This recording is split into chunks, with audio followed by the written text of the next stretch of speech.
Monsieur Étienne Joseph, bienvenue PACOM. Compte tenu des hôpitaux qui attendent le personnel de santé et que depuis 1 an et demi, nous sommes sortis de l'INFAS, depuis nous attendons nos établissements sanitaires, mais on parle toujours de manque de personnel, besoin de plus d'explications pour que nous attendons depuis bientôt 2 ans.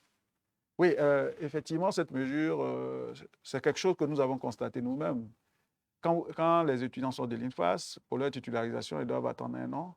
Et c'est donc l'année d'après qu'ils sont fonctionnaires et qui peuvent être déployés. Mais pour pallier à cette situation et puis surtout offrir la possibilité à ces apprenants-là, une fois sortis, de bénéficier donc de stages de pré-emploi, nous sommes en train d'étudier la possibilité donc de les engager dès leur sortie comme des contractuels dans nos hôpitaux pour assurer la continuité de leur formation. Et une fois qu'ils seront titularisés, ces personnes-là vont continuer à travailler.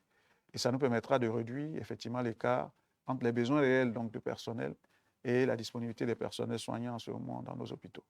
Je pense que c'est un travail que nous avons fait avec l'ensemble des partenaires sociaux. Nous sommes tombés d'accord sur sa faisabilité. Nous allons présenter ce dossier en conseil. Une fois adopté, nous allons mettre en œuvre pour que ceux qui sortent des écoles, au lieu d'attendre 1 an avant d'être affectés, puissent tout de suite entrer donc, comme des agents contractuels dans nos hôpitaux. Surtout que nos hôpitaux emploient pour combler donc, le gap entre le personnel nécessaire et le personnel mis à disposition des agents contractuels. Monsieur Yann Oka, Monsieur le ministre, plusieurs cliniques clandestines opèrent sur le territoire.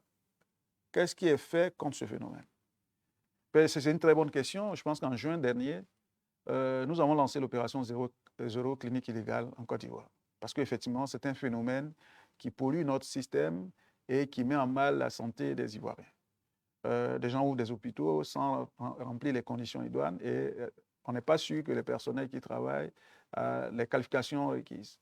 Donc, nous avons lancé la sensibilisation avec l'ensemble des acteurs. Plusieurs séminaires se sont tenus aussi bien à Abidjan qu'à Yamoussoukro avec ces acteurs pour arrêter les critères pour donc, ouvrir un établissement sanitaire privé.